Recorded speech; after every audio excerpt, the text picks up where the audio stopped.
Okay, now let's see the fifth problem in transient response. This was asked in GATE 2016 for 2 marks, and it's a very important question as well. I'll tell you why. Okay, the switch here, the switch S is closed for a long time. Okay, and it is opened at t equal to 0. At t equal to 0, the switch is opened and remains open after that. So for a long time, the switch was first first it was closed, and at t equal to 0 only it is getting opened, and then this they are talking about this diode here. The diode here is ideal diode, which has 0 reverse current and 0 forward voltage drop. Forward voltage drop, miss that word. Okay, the steady state magnitude of the capacitor voltage Vc is what is this? Find this Vc, the steady state magnitude of Vc. This is what we should find, and why this is important, once we solve you will get to know. Okay, it has a very important concept to be understood, and this problem has both inductor as well as capacitor. So again, that is emphasizing another important thing to us. Okay, whenever there is inductor capacitor, this kind of problem might be asked. Where is energy transfer? The name energy transfer. Okay, from one element to another element. So that is why I told this is important, because this kind of concept is involved in this problem. How? Let's see. Okay, first let's take from t equal to 0. At t equal to 0, the switch was open. That was the initial condition. Let me say t equal to 0 minus also. So the switch was open. Sorry, the switch was closed, right? The switch was closed. Okay, it was closed at t when at t equal to 0 only, the switch was switch was open. Till then it was closed only. So again, let's get back to the question and see. The switch is closed for a long time, and it is opened at t equal to 0. Okay, so it is clear, no? Okay, at t equal to 0 minus, the switch was closed. So what would be the condition if the switch was closed? If the switch was closed for a long time, the inductor will behave like a short circuit. We know that the current is flowing through it for a long time, then it will behave like a short circuit. Okay, this is the initial condition when nothing had happened. And then and how the capacitor, this is an ideal diode, so it would be a short, and the diode would and the capacitor for a long time, if it is fully charged, it acts as a open path. Okay, so what would be Vc?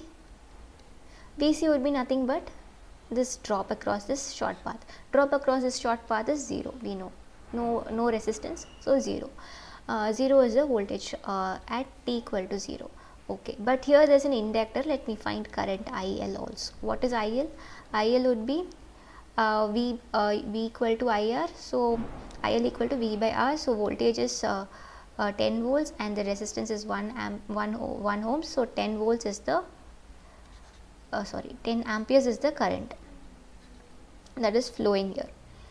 Okay, 10 amps current is flowing here. This is what t equals 0 minus. Okay, this is going to flow here, and it's going to supply and again, and Vc equals 0. So initial conditions are good. Okay, I found this IL because it's not asked the question, but I found it. Why, I will tell you. Okay, at t equal to infinity, that is a steady state. Infinity means steady state, no final state or the steady state. How the circuit will look? This is open, so it is disconnected from the voltage source. What will be there? Only the inductor is there, and then the diode is there. It is an ideal diode. We can consider like a short path also, because it's ideal. And then coming to the capacitor. Okay, and this is a t equal to infinity. No other source to supply any energy for this. So what, it should be ideal, but it is not ideal. Why it is not ideal means, before the switch was open, there was some energy in the inductor. Okay, there is some current is flowing in the inductor. So at t equal to 0 plus, just after the switch is open, how this inductor will behave? Inductor will not allow abrupt changes in the current. So the inductor will behave like a current source. So it will behave like a current source like this, and try to supply current to charges to the capacitor. So what happened? The capacitor will be fully charged because of this inductor.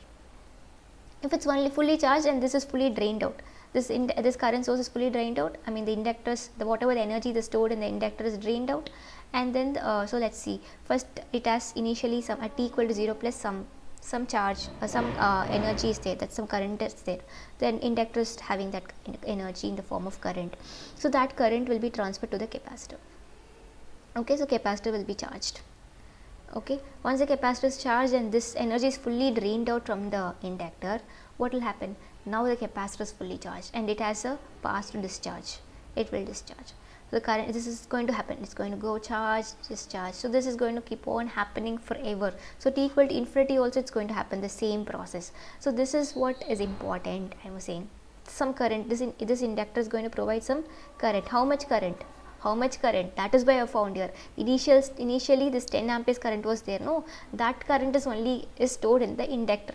That 10 amperes current, that energy given by the 10 amperes current is only exchanged between inductor and capacitor.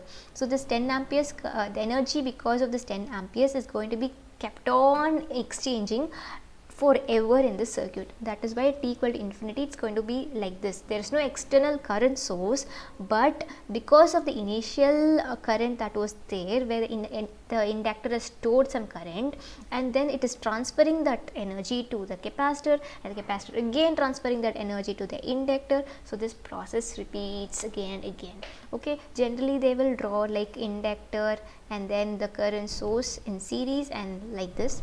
But if you have this in your mind is also okay, that current is energy supplied from the inductor in the form of current, anything, whichever circuit is comfortable for you, you can use, because the drop across the ideal current source is going to be 0, and similarly all drop across this ideal diode is also going to be 0. So the forward voltage drop is going to be 0. It's so simple.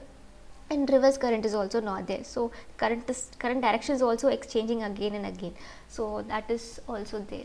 Okay, so let us assume this way.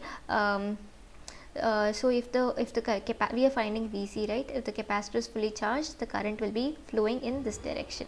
So or we can say the energy provided by the capacitor equal to energy provided by the inductor, so it's exchanging. So let's take Laplace for this and say, so if we take Laplace for this circuit, if inductor and capacitor, it will be SL will be equal to 1 by xc, SC, right? Laplace SC. So with this I am going to find S square equal to 1 by LC and S equal to 1 by root LC. Why I am doing this? Because I need to find the value of omega. The frequency at which it's supplying this current and this energy transfer is taking place, or the resonance frequency we can say. So S is equal to j omega, right? S is j omega, so it's root of LC. So when I say the magnitude of this becomes just omega, which will be root LC. We know the value of L. L is what is the value of L? 1 millihenry. L is 1 millihenry and capacitance is 10 microfarad. So we will have root of 10 into 10, 1 into 10 power minus 3 for the inductor, and for the capacitor 10 into 10 power minus 6. So totally we will have minus 9 and 8, so it becomes minus 8, root of minus 8, which has become 1 by root of 1 by 10 power minus 4, right? So this becomes 10 power 4. Omega value is 10 power 4. We got omega value. So what we need to find is Vc. So Vc equal to, what is Vc? Vc equal to Xc into the current. The current, I know it is 10 ampere current is flowing here, because 10 amperes is the current. Either this direction 10 amperes or this direction 10 amperes, okay, because both the directions this is going to oscillate. So that's the direction is not right now important, because it is going to be oscillating in all the directions. So Xc, modulus of Xc, let's take Xc equal to j omega into C, okay, 1 by j omega C, right? 1 by j omega C, and modulus of Xc will be 1 by omega C. J will not be there when we take modulus. So I take modulus here. So 1 by omega C into I. I know every value. Omega just now I found it was 10 power 4 and C is 10 into 10 power minus 6 and current is 10 amperes. So if we do all these things, we will get 100 volts. Okay, so Vc equal to 100 volts. It's going to, the polarity is going to keep oscillating. So once it will be plus 100, the other time when it is discharging, it's going to be 100 volts, positive 100 volts. Okay, so this is the answer for this problem. Thanks for watching.